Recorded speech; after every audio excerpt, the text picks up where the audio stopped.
Lawan tentara di kandang macan. Mandi bareng di bak terbuka. Kenapa disebut kesurupan Prabu Siliwangi ya dulu ya? Ya karena bicaranya Sunda. Yang kesurupannya orang luar Jawa. Kok ya pas udah suaranya berbeda, ngomongnya Sunda. Di halaman itu kok baunya kayak melati ya?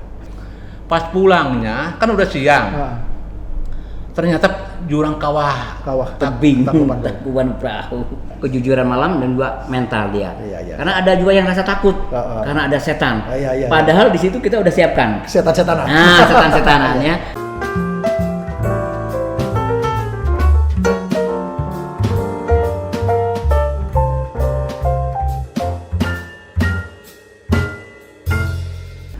Assalamualaikum warahmatullahi wabarakatuh. Waalaikumsalam warahmatullahi wabarakatuh. Selamat berjumpa lagi di podcast kita Ngopi Dingin, episode yang kedua ini. Hari ini saya juga masih kedatangan dua tamu yang terhormat. Ini punya pengalaman yang luar biasa, satu di dunia militer, yang satu menjadi pejabat di Pemda Kabupaten Cirebon. Nah, kali ini tentu kita akan membahas sisi lain yang ada dalam pelatihan barak tentara.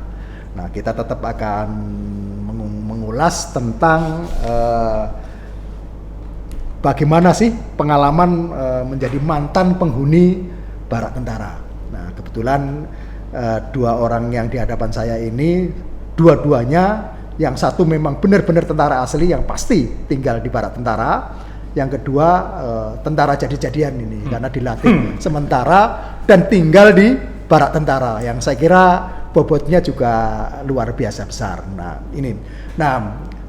kita juga akan menyoroti, saya kira Pak Prabowo sudah membuat retret ya untuk para pejabat, Pak KDM juga membuat anak-anak nakal dimasukkan barak tentara. Ya plus minusnya ada, tapi rasanya teman-teman ini mungkin akan sepakat dengan itu. Tapi untuk kali ini saya kedatangan dua orang. Yang pertama adalah Bapak Jody Rusmanto, ya kan, beliau dulu antara tahun 1978 sampai 98 itu di Yonif Linut Lintas Udara 328 Kujang 1 Cilodong Bogor, ya kan, Kostrat. Kemudian terakhir berdinas di Kodim Kota Cirebon, 0614. Nah, yang satu lagi beliau ini adalah Bapak Iim Rohiman. Beliau adalah alumni IAIN Sunan Gunung Jati di Bandung. Sekarang jabatannya adalah Asesor SDM Madya di BKPSDM Kabupaten Cirebon. Selamat siang menjelang sore ini sekalian. Ya. Nah, saya mulai dari sekarang dari Pak Iim dulu. Pak Iim, masih komunikasi nggak dengan teman-teman angkatan pertama dulu? Ya alhamdulillah komunikasi masih lancar, apalagi zaman sekarang udah ada WA group ya. Udah komunikasi dan ya komunikasi termasuk ya lebih banyak karena udah usia kita, lebih banyak ke ya tanya masalah sehat atau enggak, kemudian di mana, dan masalah keluarga, masalah itu aja yang ringan-ringan. Tapi yang jelas komunikasi alhamdulillah masih berjalan, masih lancar, dan bahkan komunikasi bukan hanya SPDW ex SPD Jawa Barat, tapi di Indonesia juga ada. Oh, di Jawa Barat ada komunitasnya, ada kelompoknya? Ada. Jawa Barat Banten ya kalau nggak salah. Jawa Banten ya. Oh, khusus ada ya? Ada. Nah, kalau yang pasti karena sudah 94 sampai sekarang, itu kan sudah berapa tahun itu berarti? Rasanya 20, sudah 30, ada yang 30. Mungkin juga sudah ada yang meninggal ya? Iya. Kira-kira ada berapa orang yang sudah tiada itu, Pak? Yang udah meninggal. Kalau yang Jawa Barat ada? Kalau ada Marnawi. Iya, Marnawi. Oh, Marnawi, iya. Marnawi, kalau nggak salah Marnawi, Maman, kalau nggak salah. Ya. Sudah ada ya. Itu ada juga itu. Yang udah meninggal dan pensiun ya udah banyak kan itu. Yang ya termasuk yang memang. Sekarang rata-rata mereka di mana? Yang masih sehat? Yang Berapa masih persen yang jadi PNS, berapa persen yang dari yang Jawa Barat aja misalnya? yang Jawa Barat saja mungkin yang jadi PNS antara sekitar 60%-an ada. 60%. Dan kebanyakan yang masih jadi dosen. Oh, dosen ya. Karena dosen kan usia pensiun masih lebih panjang kan gitu. Kemudian yang jadi pejabat di Pemda, bahkan ada yang di pejabat yang di pusat juga, di PUPR segala macam juga ada. Jadi artinya nyebar dari berbagai level tingkatan ada. Ada ya. Ya seperti nasib orang lah ya, masing-masing lah ya ini. Yang kedua ini Pak Jody ini ya. Siap. Pak Jody kebetulan hari ini memakai kaos Kader bangsa. Tahun 94 yang dipakai. Ini berarti sudah berapa puluh tahun gitu kaos itu ada, layak dimuseumkan. Kaos kader bina bangsa ya kan. Kader bangsa ya. Kader bangsa. Kader bangsa itu ada logo 11. Logo 11 itu logonya Super Semar. Jadi Pak Jody mungkin bisa ceritalah soal teman-teman pelatih Pak Jody ini sekarang pada kemana ini Pak Jody? Siap. Teman-teman yang ini sudah ada satu grup WA-nya dari mulai ujung Aceh Sabang sampai ke Papua masih ada. Masih sering komunikasi di satu grup itu. Dari mulai Aceh masih ada yang masih berdinas, kepala dinas perpustakaan, namanya Ibu Faiza, itu Cut panggilannya dulu waktu latihan minta pulang, karena saking beratnya rangsel dia minta pulang, nggak betah. Tapi ternyata sekarang sudah menjabat, inilah hasilnya gitu. Kalau pelatih Pak, pelatih itu sudah pensiun rata-rata ya? Rata-rata udah pensiun dan alhamdulillah mereka yang dulunya Pratu di situ Lembang sekarang pensiun terakhir Letnan Kolonel. Oh, seperti Pak Manijo Letnan Kolonel. Pak Manijo Sipil, Ular. Pelatih Ular itu pelatih Sipil Letnan Kolonel. Pak Sahidi juga Letnan Kolonel. Nah itu terakhirnya dia dulu juga pelatih. Pak Mulyono yang orang Tegal juga sama dulu pelatih. Ya, Pratu waktu itu ya.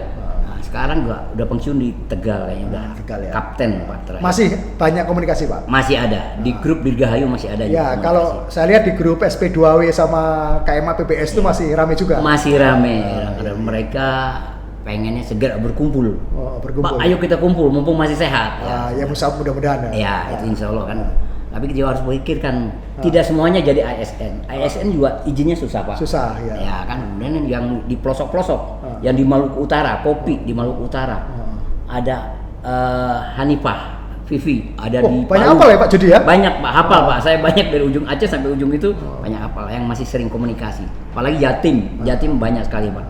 Itu alhamdulillah mereka juga sangat bangga. Kemarin yang di Jogja juga banyak, sangat bangga Pak. Pak terima kasih dididik dulu Bapak katanya sama tentara katanya itu. Nah, memang ini unik karena memang di dalam pelatihan sarjana pendamping desa tertinggal SP2W itu, sarjana purna waktu ya, dia kan harus tinggal di desa itu banyak komponen terlibat dari birokrat ya kan, sampai tentara, sampai aktivis penerima beasiswa Semar. Nah kebetulan di situ ada peserta, ada pelatih, ada fasilitator, ada juga yang pemegang kekuasaan penyelenggara lah ya, panitia ya. Saya kira ini terima kasih walaupun ini sebenarnya kan pekerjaan Bappenas tapi dikerjakan gotong royong rame-rame oleh semua orang ya kan. Dan kalau teman-teman saya, rekan-rekan saya ya memang sebagian besar dosen, sebagian lagi ya ada yang dinas,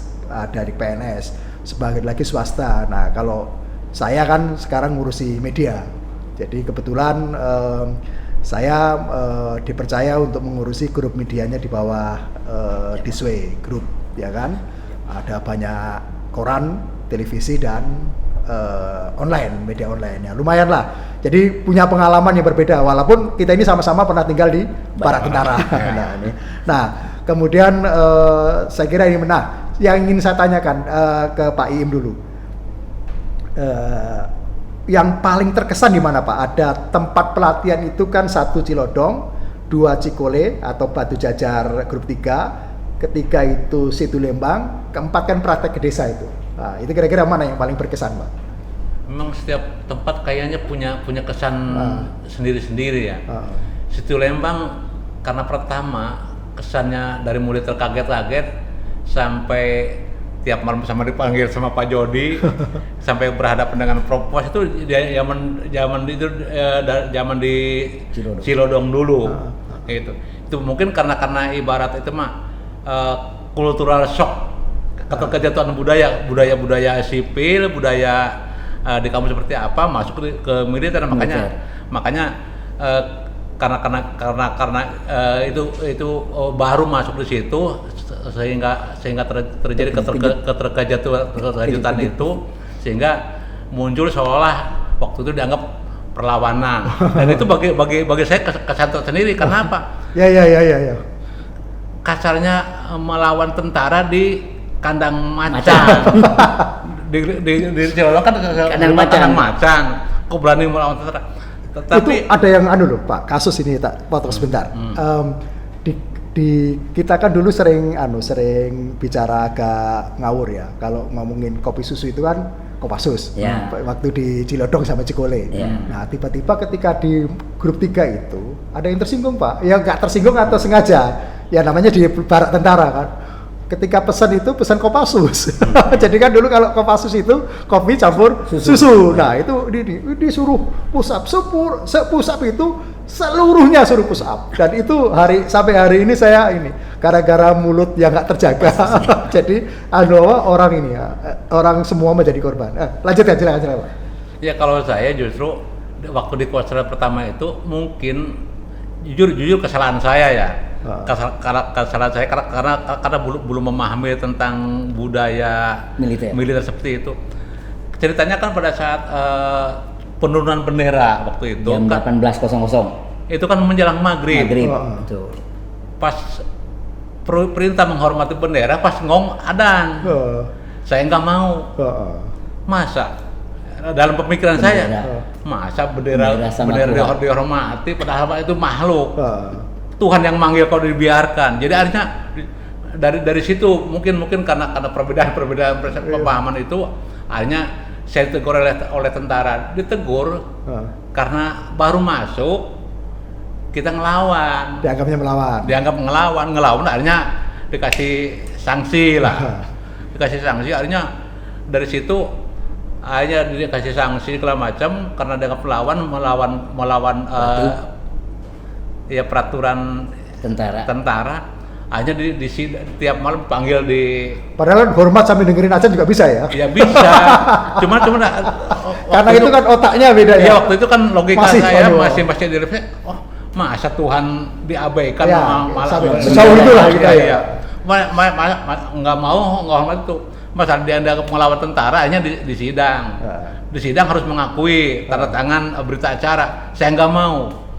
Di propos waktu itu. Dan jam 11 malam ya Pak Jody ya? Jadi orang lain tidur, kita langsung waktu itu Pak Kasmir yang jadi komandan Danjonnya itu. Kasmir almarhum. Dipanggil, Ibrahim dipanggil. Setiap malam itu. Dan saya pakai apa itu? Iya, pakai toa yang di kamar juga kedengaran, Pak. Dan saya selama dipanggil dari mulai diinterogasi rame-rame di propos itu. Cilodong itu ya? Di Cilodong. Saya nggak pernah mau tanda tangan itu. Kasarnya nggak pernah mengakui kan begitu. Tanda tangan terakhir di mana akhirnya mau? Tanda tangannya setelah di Situ Lembang justru. Jadi udah itu sampai sudah sadar. Sampai kasus itu dibawa lagi sampai ke Situ Lembang. Itu makanya ada kesan ya di Situ Lembang. Kesan pertama di Cilodong itu karena setelah saya sekarang setelah kesenikan kemudian lulus pendidikan dan memahami berarti kesalahannya apa? Karena mindset pemikiran saya masih belum bisa adaptasi dengan militer begitu. Jadi ada penolakan lah ya. Itu yang Cilodong kesan pertamanya itu. Yang kedua yang udah masuk di bukan Situ Lembang dulu, Cikole dulu kalau nggak salah. Cikole kesan yang paling berkesan ke saya, pertama saya itu pertama mandi. Mandi bareng di bak terbuka. Mohon maaf telanjang. Dulu aduh gimana mandinya, malu segala macam, tapi ya udah harus begitu karena memang diciptakan begitu gitu. Barak gitu ya. Waduh gitu. Terus yang kedua waktu di Cikole juga yang kesurupan ada teman-teman yang kesurupan katanya kesurupan Prabu Siliwangi segala macam jadi itu zaman di Kenapa disebut kesurupan Prabu Siliwangi ya dulu ya? ya karena Bicaranya Sunda. yang kesurupannya orang luar Jawa, kok ya pas udah suaranya berbeda, ngomongnya bahasa Sunda, daerah bahasa Sunda Sunda Buhun. Oh, Buhun ya. Makanya ini suara siapa segala macam.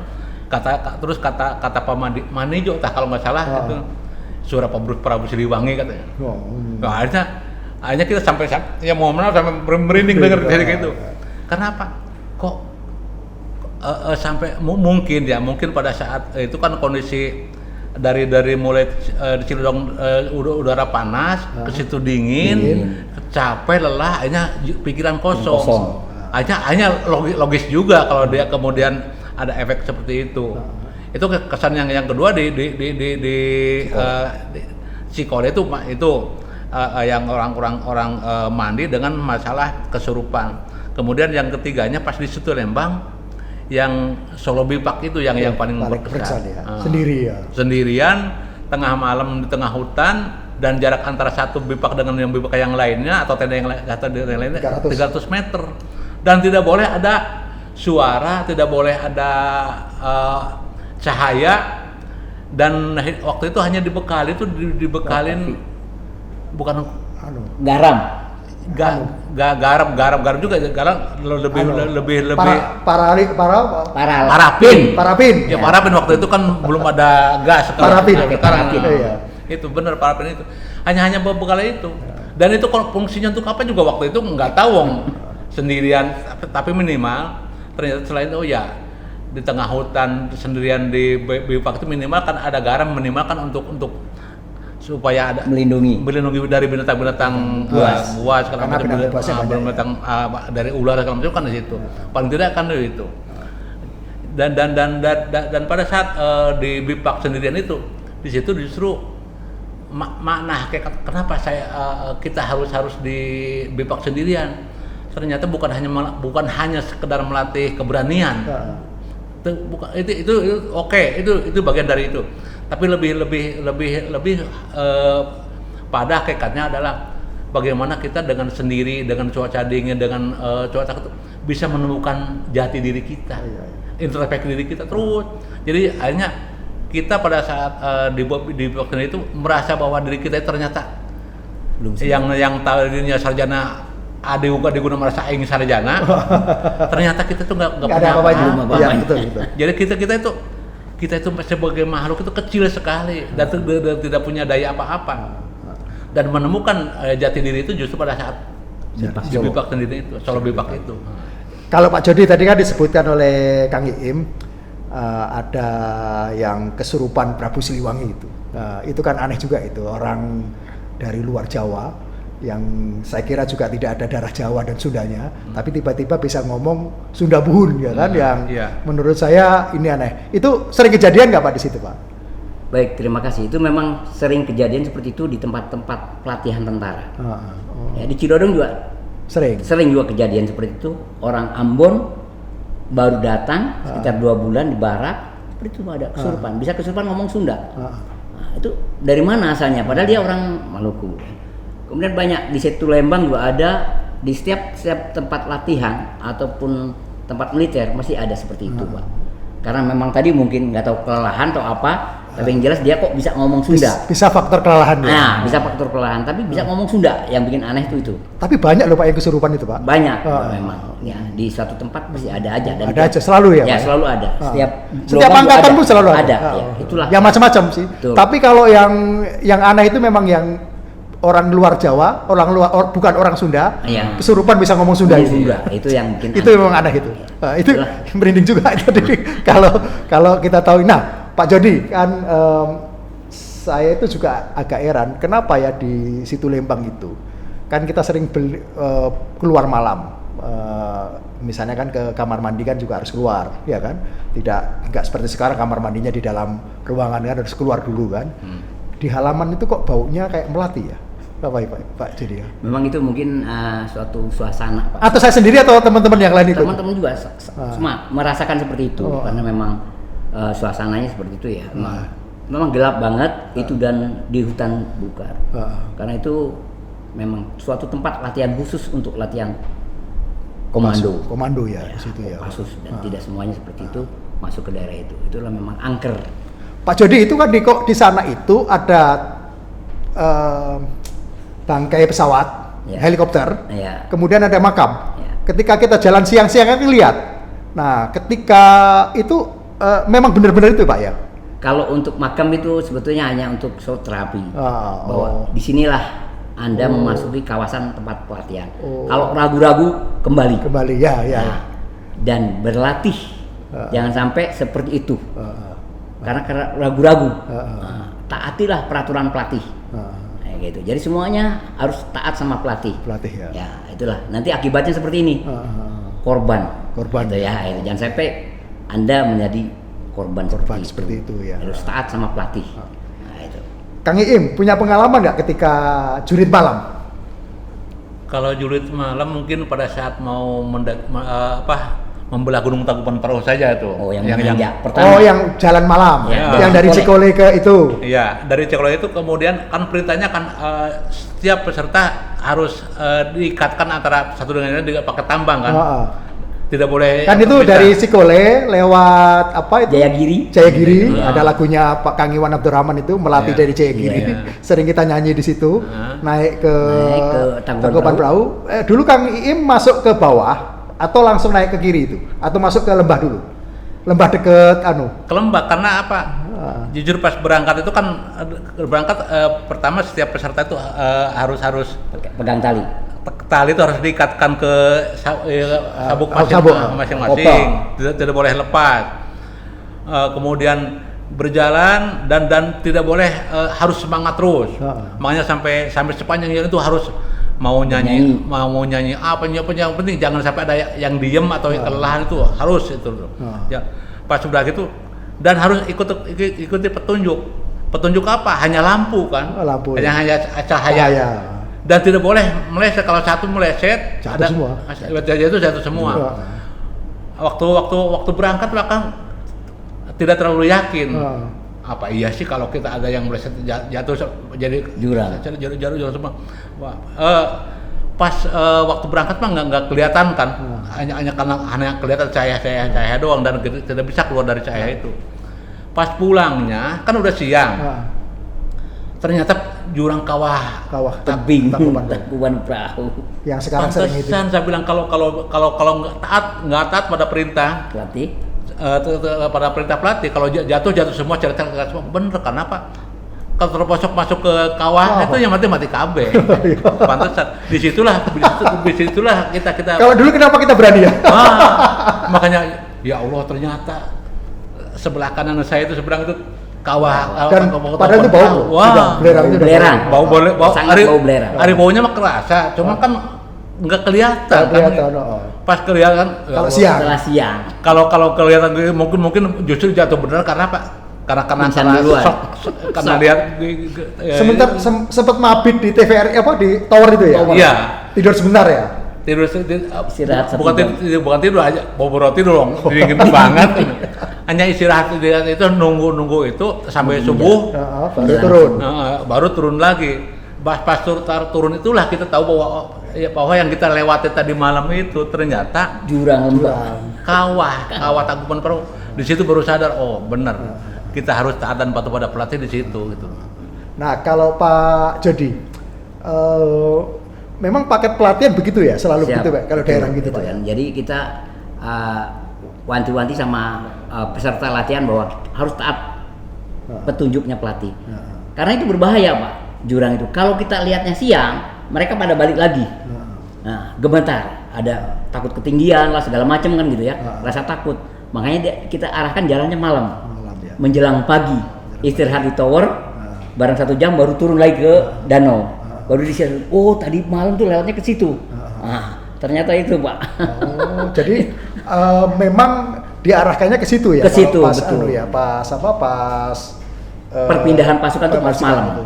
Jadi kan itu biasanya habis luhur atau asar ya, dari Cikole ya. Ya, Habis sekolah asar. siap-siap habis asar. Naik ke Naik. lewat Jayagiri. Jayagiri. Kemudian sampai ke atas. Ya, baru Tangkuban Perahu wisata Tangkuban itu Perahu. naik lagi ke atas. Kalau Pak Im dulu disematkan Iya. privatnya di mana? Justru pas di puncak itu kalau nggak salah penyematan Setelah pulang dari situ Lembang ya. Itu. Pulang lagi kan ke situ Iya, kan? lagi. Iya. Di lembahnya atau di atas? Di Ini? atas. Di atas ya. Ada helipad. Helipad, ya, Ya, di helipad ya, ya, dekat ya, helipad ada itu ya. Zaman Prabowo datang itu kan Helipad. itu ya. Helipad. Cium bendera merah putihnya di situ. Di situ. Ya memang akhirnya tempat upacara penyematan Penyematan. privat sedia itu. Iya. Itu di situ ya, di anu. Dulu ada slogannya kalau nggak salah, melanggar adalah mati atau apa ya? Ya, ya. Ragu-ragu lebih baik kembali. Melanggar adalah mati. Melanggar adalah mati kalau nggak salah. Oh. Jadi kalau melanggar Lebih perintah pasti mati. Masuk jurang. Ya. Dan di situ itu kan dulu ada doktrin begini. Alam tidak bisa berbohong. Itu Kang Iwan yang Ya. sering Ya. bicara di situ. Lagunya Ya. Iwan. Anu ya, pernah dengar kan itu ya? Ya. Jadi memang kalau dingin ya dingin betul kan di tempat di Cikole Situ Lembang itu. Situ ya. Lembang, ya. Cikole Situ Lembang itu benar-benar ampun kalau dia udah dingin itu ya nggak bisa dilawan. Dan kebetulan kemarau ya, yang seringnya paling dingin itu malah nggak pas hujan. Nah, kemudian yang juga terkesan itu kan salah satu adalah ceramahnya Kang Igim, ceramahnya Agim. Agim. Dulu kesannya apa? Kan bisa nangis-nangis tuh. Kalau Agim itu kalau nggak salah, saya mah jujur kalau pas Agim waktu ceramah itu yang teringat saya yang selalu yang dia ini kan kalau menyentuh pembahasan masalah ibu, Iya, ya orang tua. terutama ibu, Semua nangis. itu yang Itu maaf itu yang agama lain aja nangis. Iya, itu. Artinya yang bukan beragama Islam yang dengarkan aja ikut nangis. Ya, tapi kalau yang kata-kata yang mas ini mah masalah menghadapi hidup, jangan takut bahwa kita itu hidup tidak dikasih rezeki sama Gusti Allah. Orang kebo aja bisa hidup kok. Itu kan kata-kata Agim waktu Agim boleh dikatakan baru juga muncul kan. Kita itu kesana waktu itu kan Agim masih muda dan baru muncul di ini kan, baru muncul permukaan, belum terkenal seperti sekarang. Gitu. Pak Jody, kalau jurit malam Pak yang di Situ Lembang itu seperti apa Pak? Yang ini Pak, yang kok Jurit sering malam itu sebetulnya latihan pertama adalah latihan mental. Kemudian juga kejujuran. Kalau bilang pelatih jangan dibelokkan arah panahnya, itulah harus jujur. Ya, kalau dibelokkan akhirnya merugikan semuanya. Iya, semuanya belok. Itu kan. Ya. Akhirnya ada yang hilang lah segala macam. Itu resikonya nanti Ya. pelatih. Pelatih yang itu ini ya. ya. Jadi Iya. kejujuran malam dan juga mental dia. Iya. Karena ada juga yang rasa takut karena ada setan. Iya. Padahal di situ kita udah siapkan. setan-setanan. Nah, setan-setanannya di lubang itu kita udah siapkan. Begitu orangnya jalan, awas ada lubang. Iya. Loncat, kita pegang kakinya dengan yang sangat dingin dia ketakutan kan. Iya, Itulah. iya. Oke. Itu latihan mental itu. Nah, saya kira ini menarik ya episode ini, dan alhamdulillah kita bisa ngobrol bareng dengan dua orang ini alumni penghuni barak tentara yang tadi diantaranya sisi lain yang paling menarik adalah ketika kita ini ada yang kesurupan tapi bisa berbahasa Sunda padahal bukan orang Sunda. Ya. Nah, ini sesuatu yang paling menarik, dan saya kira kita juga bisa suatu ketika kita bisa memberi masukan kepada KDM ini yang sekarang lagi gencar-gencarnya membuat pelatihan untuk anak-anak yang nakal itu. Mungkin ya yang dipaketkan pengalaman dari kita tidak harus anak nakal, justru anak-anak yang pinter logikanya yang harus dimasukkan ke barak tentara, ya kan? Supaya, dan sekarang fenomenanya ya, yang pengen masuk ke barak tentara itu justru anak-anak yang tidak bermasalah. Dan saya kira Pak Prabowo dulu lebih hebat karena yang dimasukkan itu adalah alumni Super Semar yang indeks prestasinya di atas rata-rata. Di atas gede. rata-rata. Saya kira itu, terima kasih atas Ya bahkan mungkin maaf. Satu lagi bukan hanya untuk KDM tapi untuk seluruh untuk Mendagri atau yang bagi calon-calon pegawai atau CPNS justru diklatnya justru harus di barak. Oke, terima kasih, dan saya akhiri. Assalamualaikum warahmatullahi wabarakatuh. Waalaikumsalam warahmatullahi wabarakatuh.